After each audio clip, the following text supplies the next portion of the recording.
Welcome everyone. Thank you so much for coming tonight on this warm Friday evening. We really appreciate you being here. My name is Sylvia Serafinovic. I'm Managing Director of Blessed Foundation, and it is my pleasure to welcome you to our Future Proof talk with Jamica and Günseli Yalcinkaya. Got this right. And today I will let them just talk away because they're both very interesting artists and researchers, and Günseli is also a writer.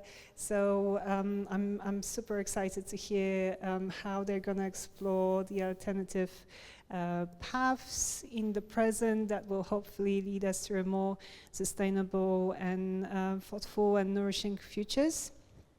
And I really rushed through my introduction because because it just feels so natural. But just to let you know, for those who are joining for the first talk, this is a Future Proof series, and I established it last year to create a platform for all of us to come together and learn about sustainable innovation and the best practices in this field, and that's why we have those two speakers here as well. And an important thing to say as well is that we are sitting inside the Field of Vision exhibition that only opened on Wednesday, and behind you, you are actually all positioned within Jamica's work that is coming to us from the future from 2035 as an office for abundance and advancement for the people, and Jamica is presenting this, I would say, proposal. It's not, I would say proposal, how to redirect the funds towards matters that are really crucial for people's well-being and again for like the sustainability of the society. So if you feel particularly comfortable in that space, that was the aim for the work. So please do enjoy it and stay with us. This conversation will be around half hour, 40 minutes. And then there will be some time for direct questions and indirect questions, because it's all about, yes, learning from each other. And we're all very curious as well to find out who you are. So thank you so much, and enjoy. Okay, hello. Thank you all for coming, and it's a pleasure to have this opportunity to speak with you, Jamica, today. But yeah, I figured, so we have a slideshow in the background, and I think maybe a good way to open up this discussion would be to speak a bit about your backgrounds, what has led you here today to the waiting room of the future.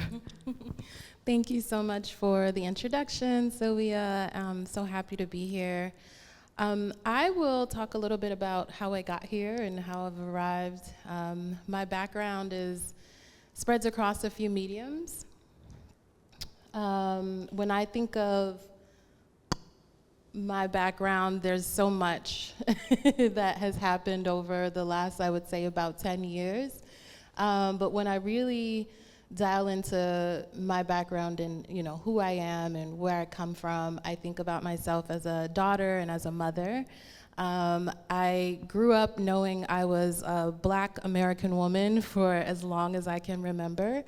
I grew up in the Moorish faith, which is a faith of Islam, and being a mother in America completely transitioned who I am even further. It made me think a lot about not only my own future, but the future of my child, and I think a lot of parents would say something similar, and as well as aunties and uncles and cousins and all of those folks. And a lot of my work recently has come out of understanding that there is a deficit of storytelling in Black culture, and particularly in America and globally as well. So I'm showing a photo of myself, and I'll be explaining some of the images for accessibility as well as we talk.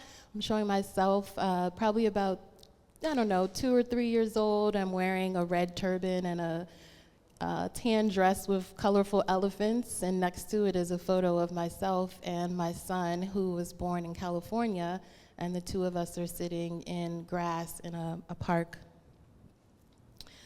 And so much of my creative journey, I think I've been creative for a lot of my life, but the point where I sort of started to really accept myself as some sort of artist and some sort of creative came through music. And I was a dancer for a lot of the time of grade school. And then when I got out of grade school, I coached a dance team, and then when I could no longer do that, I was like, all right, well, like, how am I gonna fit into music any further? And so I started DJing. I met a DJ out at a nightclub and said, would you be interested in teaching me everything you know? And he agreed to, and I sort of like hung out with him and became his roadie. I would carry his records around, and then he let me start opening for shows for him. And a big part of what I was able to take out of my experience as a DJ, I played a lot of hip hop, soul, funk, disco music, electronic, all music that I think is like a background to resistance over the years, and speaks to the resilience in communities around the world.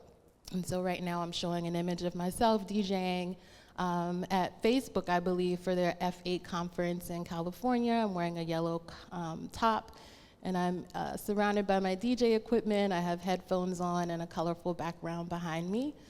And so, yeah, music became a way of me connecting to like this idea of freestyling and riffing and improvisation, and I really enjoyed the spontaneous ways in which crowds and communities would come together in the space.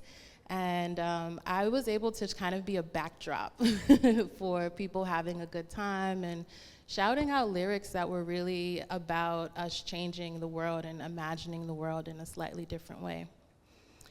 And now I'm showing an image of Sandra Bland, who is a Black woman who died in Texas in July of 2015. She was 28 years old. And leading up to her death, there were many police shootings in America with Black individuals and, you know, unexplained murders. There was a lot of challenges in holding police accountable for their actions as it pertained to these encounters with civilians.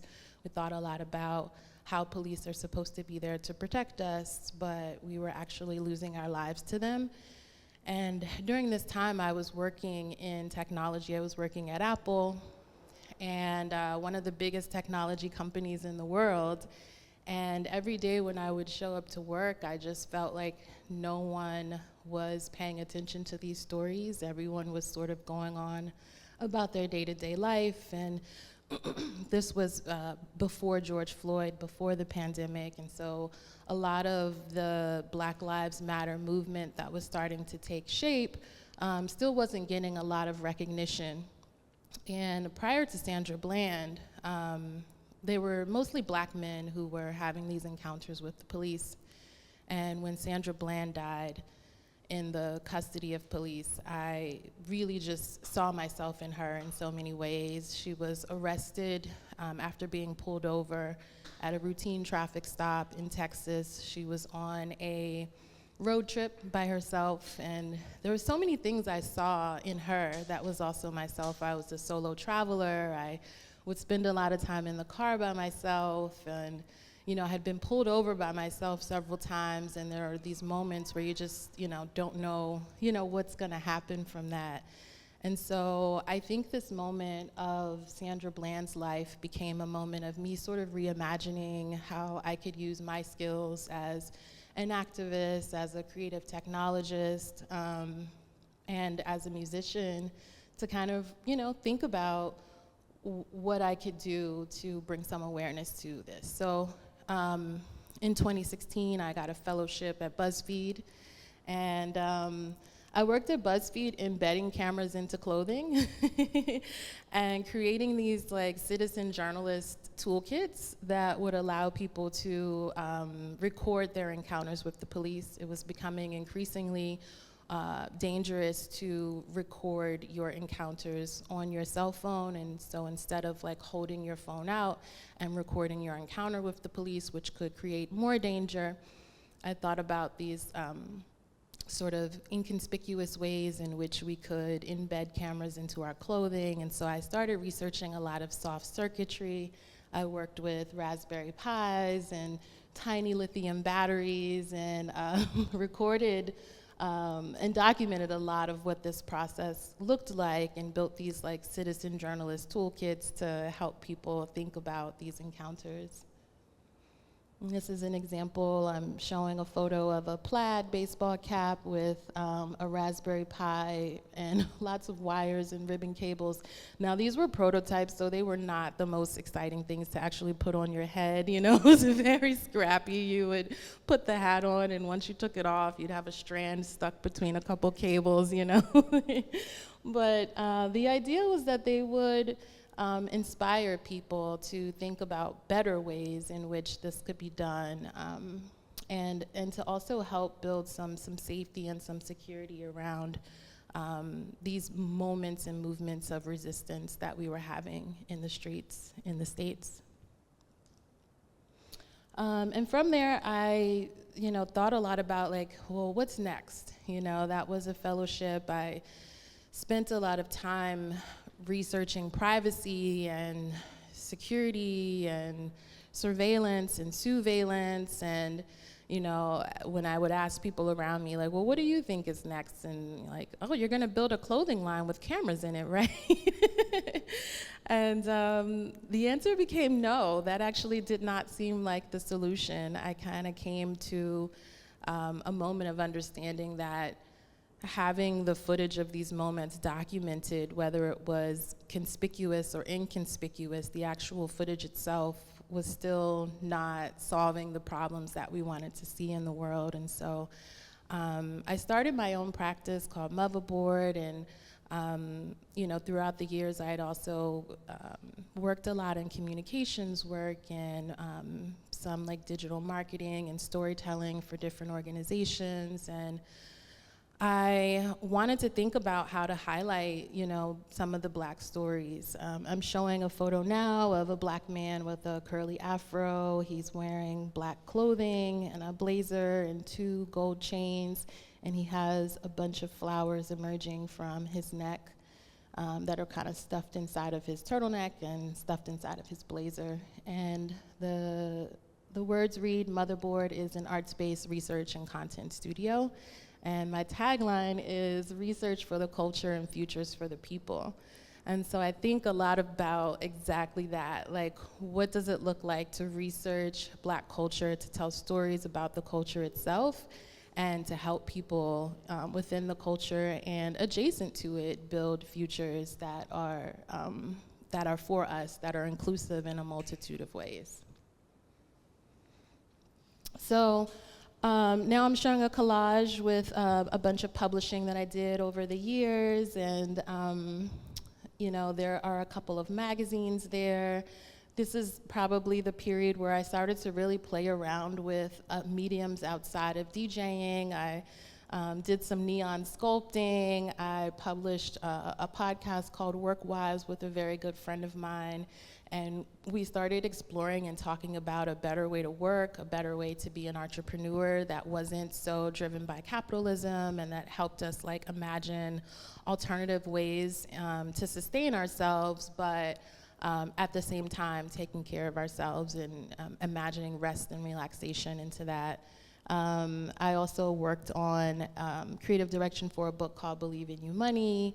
I started to, play with some early beginnings of generative AI and started imagining some worlds inside of that. So you'll see the Surfer's Island at the bottom, where there's a woman who, runs a farm on an island post climate migration, and, takes food from her surfboard back to the island and sells it there. And so I really started thinking a lot about alternative futures. I published a 6-page collage inside of a magazine called Umber, which is based in the States, and really started playing with a lot of different collage work and thinking about how to tell stories in this medium. So this is coming from the Umber magazine spread. The topic of this was wealth, and I'd also started reimagining wealth a lot and just thinking about what that actually means. And so in this collage, you'll see kind of moving through some of my ancient thinkings around wealth and how wealth was not really like a monetary thing, but more so something that was embedded in us and the landscapes and structures that we built around us, and how in a modern way we moved into more of a commercial and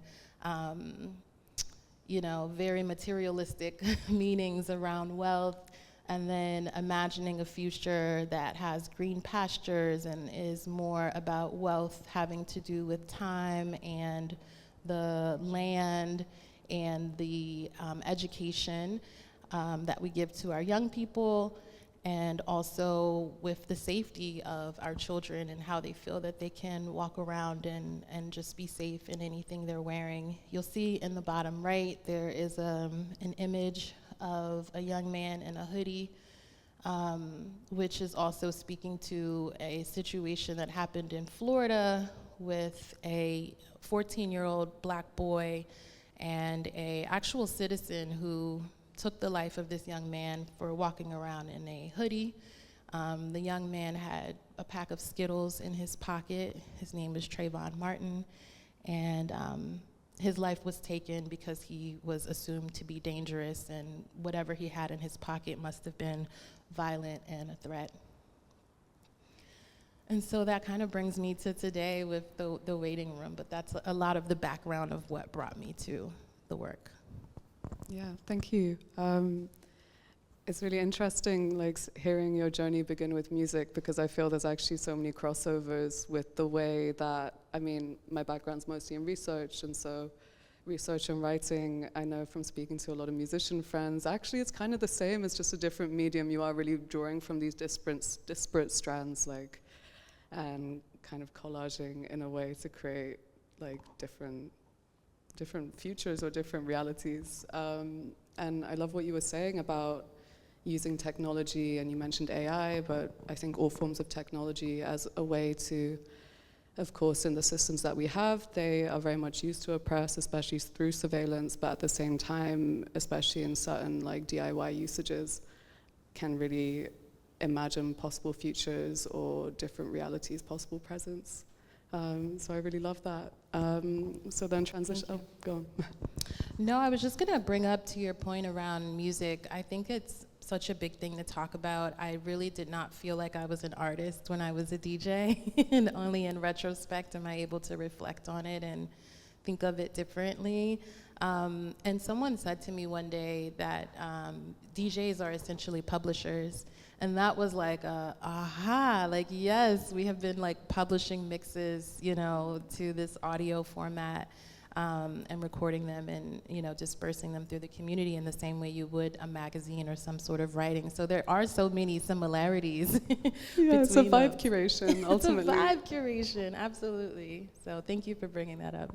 No, definitely. And then I guess to kind of move on to the waiting room experience, I guess I have so many questions. One of them being, you've set it in the future, but maybe we can kick things off with the inspirations behind this, what has led to what we see before us today. Yeah, absolutely. So the first thing I would say when I started Motherboard,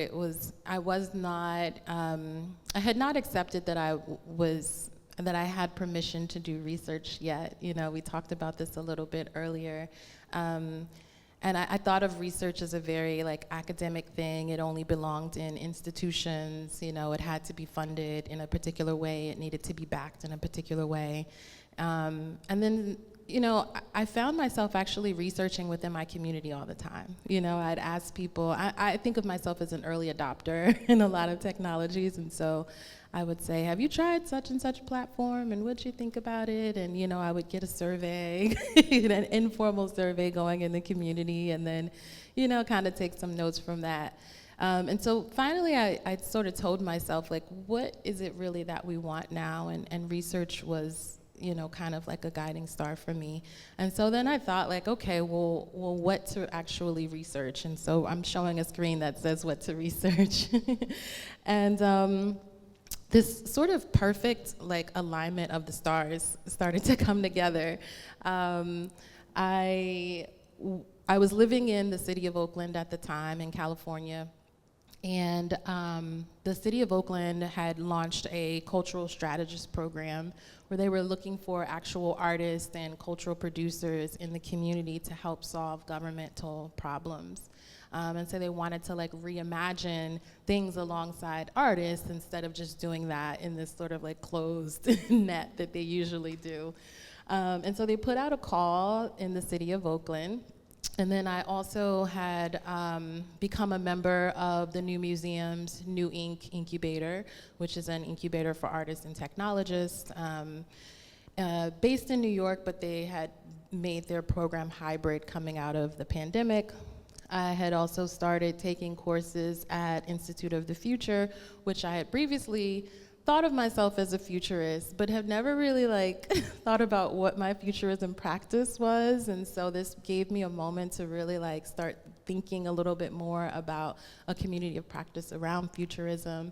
And then Assist Hub is an organization that I was paired with through the Cultural Strategist program in the city of Oakland. So just as I was kind of thinking, what do I want to research, all these things started kind of happening at the same time, and this cultural strategist connection with Assist Hub became the what to research, the answer. And Assist Hub is an organization that is based in the Bay Area. I'll talk about them a little bit more. But this is, I'm showing a overlapping diagram of Black culture, Black research, and Black futurism, and sort of seeing myself and the research I want to do sitting in the center of that, and sort of altering or offering addendums and alternatives for what sort of research you see existing today. And so from that, Assist Hub is an organization, again, based in the Bay Area. They acknowledge that about $60 billion of public benefits go unclaimed each year. You and I were talking about public benefits earlier, and in the States, public benefits include everything from programs that support women, infants, and children, to food assistance, which we call food stamps, that are sums of money that are given out on a card for folks to go grocery shopping with. There's an income piece that you have to qualify for. Most of these programs, and there's a host of other programs, and most of them require you to make less than a certain amount of money or under a certain amount each year. And then women, infants, and children, for example, you have to be a single mother to qualify for those benefits. So it becomes a very checkboxy kind of thing that doesn't take into account many of the other nuances that actually go into the day-to-day life of folks. And so typically people think that they don't qualify for these programs because it is such a very detailed, it's very jargon heavy when you go to apply for these programs. The applications are typically extremely long. The platforms and technology that's built to support all of it is very funky. And so it becomes really a bit of a circus to even access any of these programs. And so Assist Hub is trying to change that. And not only are they trying to match people with resources that they don't know that they can qualify for, they also are really thinking about the dignity and the frustration that people encounter, and trying to think about how it becomes more of a partnership and a shift in the narrative around public benefits. Because people think that applying for public benefits is, a show of shame. They should feel guilty for it. They should be able to do these things on their own and take care of themselves. And so really not only thinking about the access to the resources, but how we rethink the resources themselves and our relationship to them. And so it felt like a perfect match to be working with this organization, thinking about what sort of research I wanted to do at the moment. And so I'm showing a slide right now with 3 parts. One is a survey, the other is community dreaming sessions, and the third is a publication. And so this is essentially how I approached the work with Assist Hub. We decided to survey about 150 participants. Most of them were based in California. Some of them had received public benefits before, but a lot of them had never received public benefits at all. And so we also wanted to know, why they had never applied, what sort of thoughts and narratives they were holding around that process. And then we paired that with some community dreaming sessions, which are essentially workshops where I offer prompts to think about the future and to think about how we can reimagine the future. And we did a little bit of that at the opening here, which we did in collage format, which was really nice. We had people cut out things, and I offered a few prompts about their personal future, finding who they are in 10 years, imagining what they look like, what sort of skills they may have, really just grounding ourselves in our own personal futures, and then imagining alternatives to truths that exist now that may not exist in 10 years. And so that was some of the community dreaming sessions we did together. And then there was a publication that launched at the end of it that sort of brought together qualitative and quantitative data from all of these spaces into here. Yeah, that's really cool. Back in the Unsound Festival last year, we did something a bit adjacent, I guess. It was called Ideology Generator, but we used generative AI, and people created their own nation states, and completely just like some really crazy stuff came out of it. Yeah. But we were using like the Doodle AI to create like flags and all those types of things. But I feel like these processes always generate very surprising results, and I'd be interested to know, in the process of researching for this project, was there anything that really surprised you, anything that kind of came as a shock? Yeah, there were a lot of narratives that I knew that we were holding, but I had not thought about like the level to which we were. I think another thing that was a little surprising for me is that a lot of people were looking at benefits. I guess as a society in America, we think of benefits as a handout, and that once someone receives benefits, they'll need them forever, and it becomes this trope around a government handout, and that, the government's just taking care of you for the rest of your life. And so many people in our research identified with like needing to sort of get through this momentary gap, whether it was they were in school or returning to school and needed to kind of like focus on that. I don't think a lot of people think about students as beneficiaries of public benefits, or recipients, I should say. And then I think another thing that really stood out was when we surveyed folks and asked them, and I don't have the exact, survey question, but essentially we asked, if who is responsible for helping you meet your day-to-day needs? Is it your family? Is it your sort of religious institution, government, education, community programs? People identified government as the number one. And that was both people who had received benefits in the past and people who had never received benefits. And so there is this notion that there should be a partnership with government in order to take care of ourselves and meet our basic needs. But then there's also this reluctancy to, to attract or to bring those resources in. Yeah, I think it's what you were saying earlier as well, when these systems are so opaque and it's so difficult to, like in the UK, like paying taxes even is something very different, but it's so difficult and impossible. And so I think if there's already kind of elements of shame surrounding something, then any kind of extra barrier that brings must also play a part in it as well. But while you were speaking just now, it really got me thinking, especially from the community perspective, like this is very much a third space that we are all sitting in right now. And I know that when we'd mentioned previously during our phone call, you'd mentioned the importance of third spaces. I don't know much about America, but at least from the UK side of it, I know there's a lot of, venues are being shut down, community spaces are being shut down like every day, especially for artists as well. A lot of places that people, let's say my age, really benefited from. The younger generations don't have those kind of facilities anymore. So yeah, maybe we could speak a bit more about that.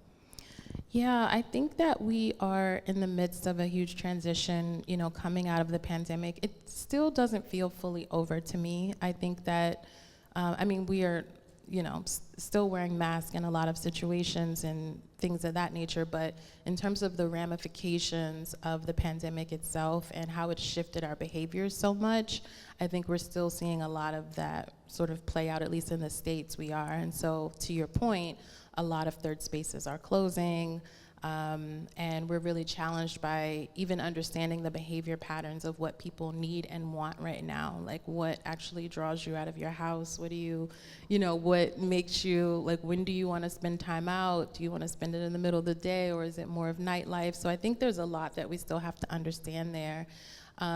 But the third spaces in general are such a huge need, and I will talk about it a little bit more in here later, but that is essentially where like this experiential piece came from. So I thought about, we have this data, we have this imagining that we've done with the community, and I think some people would maybe even call that like participatory research or something of that nature. And then we had this like publication that took us through the storytelling around it and actual data points in it. And I wanted to know like what it felt like to experience this data together in a space together, and to think about it in terms of a third space. I think third spaces are so crucial for us as a society right now. I think I was talking to Sylvia about this earlier, of how it's so challenging to find a model for a third space that doesn't serve you alcohol or coffee or something. That is like a true third space that is like centered around creating conversation inside of a community, that is centered around togetherness and like rest and bringing people together. I don't know what the solution is for it, but third places are a must. They really are. Yeah, and also, I mean, this is set in the 1930s, 1934? 1938? 2034. Oh, oh my God. Okay, please edit that out. 2024. No, 2034. Oh, okay, we got there. And I guess you've mentioned the themes of shame surrounding asking for public benefits. And you'd also mentioned kind of the Afrofuturist principles of consideration and kindness, and how do you think that plays into kind of addressing all these problems effectively? Yeah, so I think when we think of Afrofuturism, we tend to think of like Wakanda Forever is like the probably the mainstream vision that a lot of us have. We also think a lot about technology, and that being like this primary guiding principle of like what we can do, whether it's what we can do with our clothing or our spaceships, or what technology permits us to do. But when we get into the actual like principles of Afrofuturism, there are a lot of pieces around like magical realism, even surrealism, kindness and consideration, thinking of generations as opposed to like the generation you're in, but the generation below you and above you, and how does a third space or any kind of space accommodate all of those people at one time.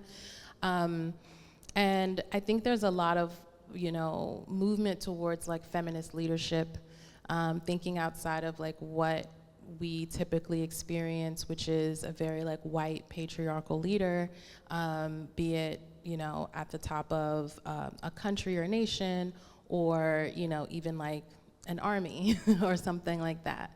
And so when you start to lead into some of those principles, you also like bring in other identities to lead within the spaces that allow for some diversity in thinking and in creativity as well.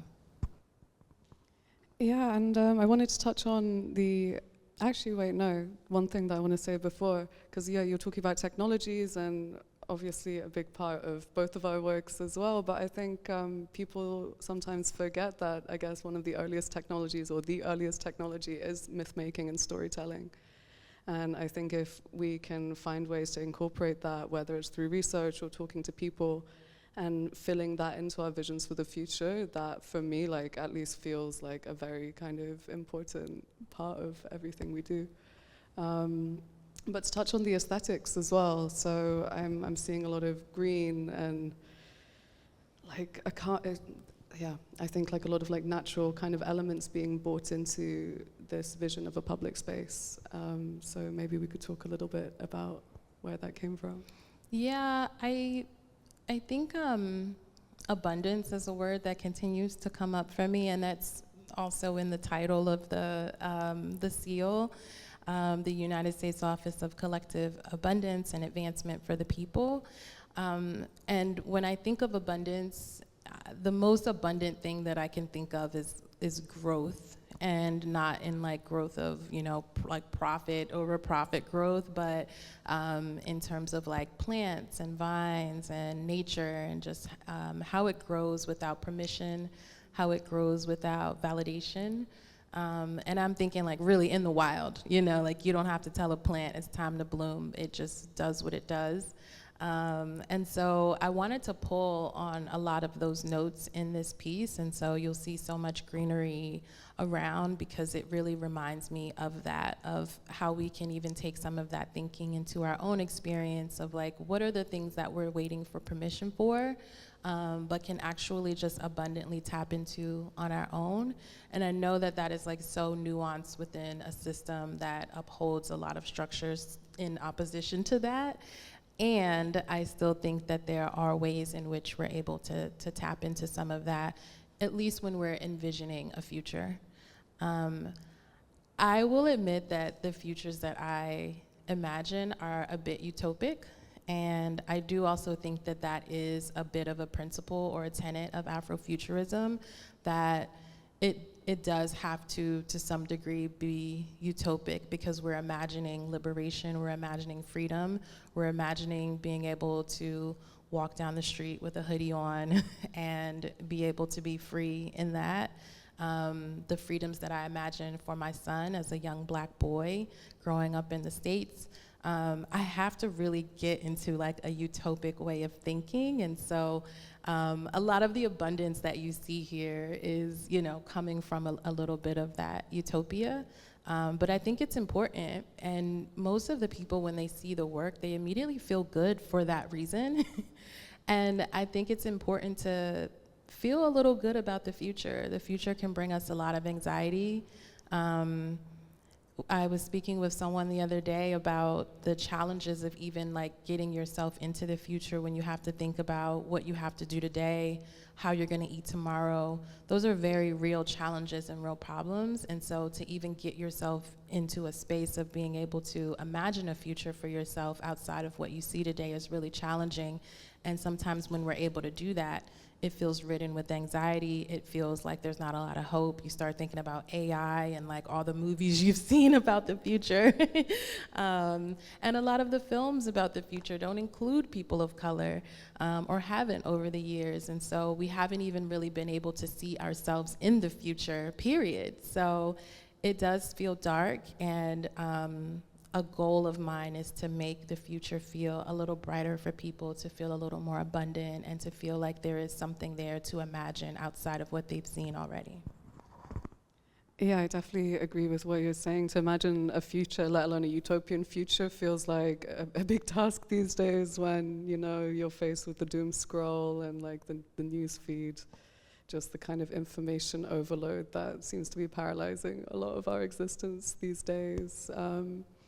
But to talk about the utopia that you've envisioned, like, yeah, please. Yeah, so, I mean, I guess I can show a few more slides here. So Bell Hooks is one of my favorite authors.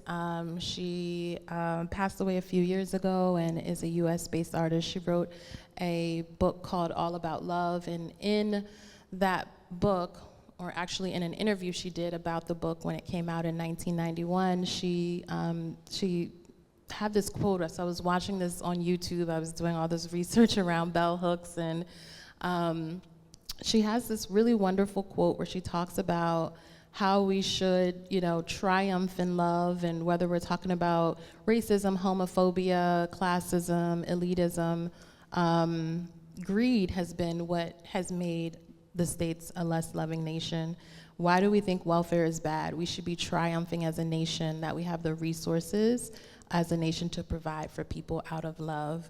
And that just became something that really like stuck with me and became a bit of a guiding principle of like, how do we triumph in the resources we have? And so a lot of the abundance that we talked about came out of that.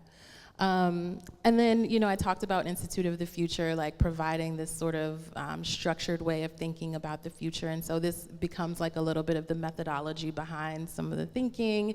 And so like choosing a topic, gathering signals and finding drivers. And so I learned a lot about signals and drivers of the future.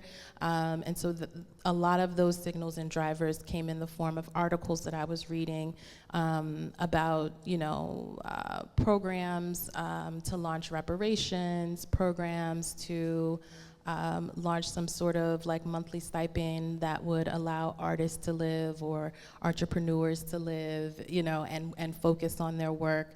And so that became a lot of what I grounded this work in. Also looking back in history and thinking about programs that have happened over the years. So like the Black Panther movement, based in the States as well. I was in Oakland, California for a long time, and thinking about some of the programs that they launched out of that work, like a free breakfast program for children and things of that nature. And then I started like dreaming up different scenarios for this future world. I knew that I wanted to do some world building, which is also a principle of Afrofuturism, is like actually building a world in which, you know, you can imagine these alternative futures. And then sharing a story. So this is from the toolkit for Institute for the Future, and they really talk about how to like build out an artifact from the future. And so I used a lot of their actual framework in thinking about how to make this world come together. And I came up with the waiting room experience. And so the world in which the waiting room lives is a world in which Maxine Waters, who is a famous congressperson in the DC area, she's a Black woman, or in the States I should say, she's a Black woman, and there was a motion she was putting through, and you know, they weren't trying to give her the rest of the time that she needed to talk about her motion. And she famously, you know, says, I'm reclaiming my time, I reclaim my time, I want to finish, you know, this motion. And so in this world, I imagine that, you know, that became a bit of a viral moment, but I imagine that that viral moment led her to running for president. And she runs for president and wins the election and establishes a new cabinet seat. This cabinet seat is the Office of Collective Abundance and Advancement, and they focus very much on advancing the needs of people of color, not just here, but across the world. And they borrow resources from previous R&D that was developed, or that was divvied out to military research. And so that sounds great. So yeah, reallocation of funds, and you know, it leads to all of these other things where we're able to rethink citizenship, rethink personhood, and really like, you know, provide for people. I want to also say that I think a lot about people of color and people on the margins, queer folks, women, disabled folks, differently abled folks, neurodiverse people. And I highlight people on the margins because I truly believe that if we make life better for people on the margins, everybody's life gets better. If we focus on the more vulnerable communities, then everyone benefits from that. And so I really see this, you know, sort of sitting inside of that, of like how this government office comes together and thinks about some of the most vulnerable people, but it becomes this ripple effect for everyone. Yeah, completely. It kind of goes back to what you were saying about wealth earlier as well. And it's like, I guess the immediate connection that you make is wealth is money, but as you're like in this kind of very hyper post-capitalist situation that we're in, that kind of system only benefits a certain demographic of people for the most parts. And to kind of inverse it almost and look at wealth in a more lateral sense would definitely rewrite a lot of the wrongs. that we're experiencing. Yeah, I think about like post-capitalism societies all the time, and I am not like anti-capitalist because I do not have a solution. Yeah, me neither. But I do imagine like a more loving way in which we can exist within the current structures. So yeah, I think that a part of that is, again, reimagining wealth in the way you just brought up. Yeah, what are some other ways that you would what kind of things would you put in place, do you think, if we were to, or actually it'd be nice to hear about the findings from the opening. Did anyone come to you with? Oh, yeah, well, that's really interesting. Okay, so in terms of some of the things that I would do, and you see some of them in the openings here, some of the posters are coming out of the research that we did. So there's a sort of news from the future poster where there's breaking news about America being the safest place to have a baby and thrive in postpartum. That came out of a community dreaming session where I asked people to imagine a reality that exists right now and flip it on its head and think about like the alternative of what that could look like in the future. And so right now, America is actually not a very safe place to have a baby, especially as a woman of color. There are lots of people, the maternal health rate is just very low for Black women. And so I had folks kind of like reimagine that and write some headlines around that. And then some of the data around like food assistance programs, I think something like 7 out of 10 people who had both received benefits in the past and had never received benefits identified that food assistance was one of the #1 things that was important to them. And you know, groceries are astronomical in this, probably everywhere right now, but definitely in the States. When I come here, I actually love going to the market. I think it's rather affordable coming from where I live. But yeah, so some of the posters came out of some of those findings. And then this "You Deserve to Take Your Damn Time" is a poster that imagines a sabbatical program where as a mother or as an artist, you could take a 12-month leave or something like that to explore a new interest or to spend, you know, time with your newborn child and just enjoy that time while still receiving some sort of benefit that would allow you to take care of yourself and your children.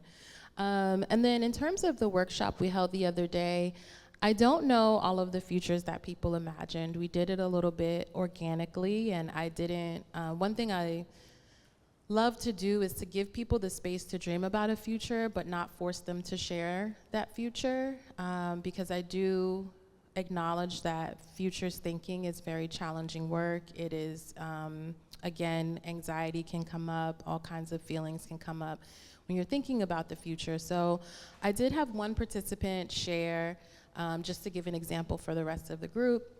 And when I asked them to imagine a current reality that exists and that you would sort of flip on the head in 5 or 10 years from now, the reality they imagined or acknowledged that exists right now is that produce is always sold in plastic. And the reality we imagined for the future was a headline that basically said, you know, breaking news, plastic is no longer able to surround produce. It must be, you know, served in or sold in paper or something of that nature. So when we imagine futures, I think a lot of us think about the things that we feel passionate about. So it could be something related to climate justice. It can be something related to, you know, care and how we are with one another, rest that's needed. All kinds of things come up for folks. Yeah, gosh, I need to go and have a proper look after this talk. I'm just conscious we're running out of time, so there's so much more I'd love to ask you, but maybe one kind of quick pop thing to kind of end this portion of the discussion would be if there's one thing you could change about tomorrow, what would that one thing be? It's a hard question considering the whole project. If there were one thing I could change about tomorrow, I think I'm a little biased because I'm a mother. But I think I would ensure that all of our children like can have the same level of access to resources over the years, whether it's education, food, the communities that they have access to play in or to live in. I think that that's leveling the playing field for the next generation is probably one of the most fair things that we can do. Okay, and I want to open up some questions to the floor as well, if we have time. How are we doing for time? Okay, perfect. Does anyone have? Oh, actually, we have one question here.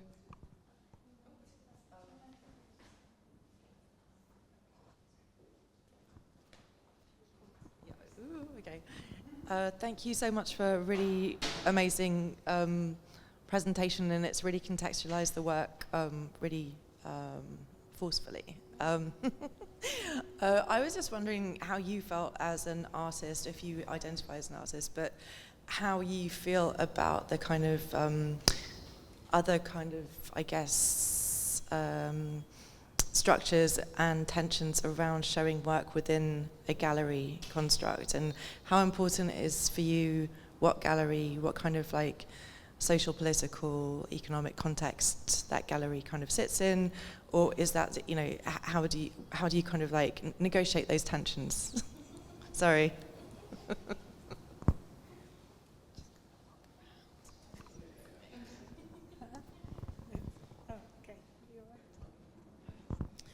Okay, so I will answer this as I sit inside of a gallery. So I will start by saying I'm very new to exhibiting my work in this way, in a more like experiential way, where I think it does require some sort of exhibit or gallery. In the past, I have exhibited work in like storefronts and like pop-ups and like some of those more communal ways. I am always very curious about like tracing the money when it comes to institutions, which is a little bit challenging. So it presents a lot of work for me as the artist. There's not always like enough time to do the research to know what's coming from where. And then I think that, you know, in some like organizing communities, we've kind of said like there's a way to use bad money for good or good money for, you know what I mean? So there are sort of like nuances to all of it. I think as someone was joking with me about an exhibit space I was using and telling me like, oh, they were funding, you know, this and that. And I was like, are you serious? And they were like, no, I'm just kidding. And it was really like, oh my gosh, if this is funding a war, you know, I really can't stand behind the work of, you know, that space. So it's becoming, I think, increasingly more important to me. And I would say it's challenging as an artist to have the resources to actually like trace those things. I do think this is where like third spaces again become really important. I think there's a challenge with also like making gallery spaces feel very accessible to the communities that you want the art to represent and to impact.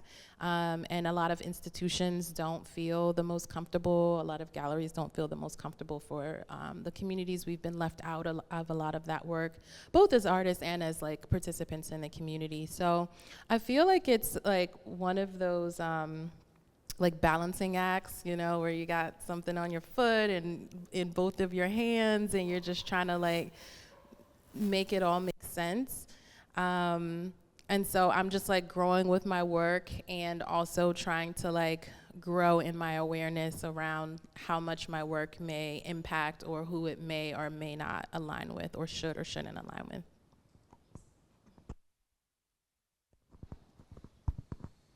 So in the run-up to the exhibition, I found it quite interesting that the news broke about Kamala Harris running for president, and obviously that just kind of, you know, stood out to me considering what your work is about, and I just wanted your thoughts on that. I know it's a very political question, but it just seems appropriate to kind of ask you about if that made you reflect on the futures of this reality. Yeah, I mean, Kamala being president is a future that I want to live in personally. It has, all of this has unfolded over the last week that I've been in London, so it's been really crazy. I feel like every time I leave the country, something wild kind of happens. And so this time, Biden has dropped out of the race, and now Kamala is running for president. It's a world that I want to live in. You know, this is where like your practice and your own like reality meet, or you're like, I imagine futures, and then you're like, is that future gonna happen? Can that, you know, like, is that possible? So I think that I also have these places where I don't wanna, I wanna protect myself from disappointment, and so I kind of, in my mind, say like, oh, well, you know, still prepare for, you know, the worst possible scenario. But I do, you know, that's what I would like to happen. I'm always gonna be rooting for Black women. I'm always gonna be rooting for Black women in leadership and hoping that, you know, the best happens from it. So I'm excited that she's running. There seems to be a lot of momentum behind it. Fundraising seems to be going really well. I'm still getting lots of emails about that. So yeah, I'm trying my best to stay optimistic. And also like recognizing my own limitations around being able to be like this optimist about it.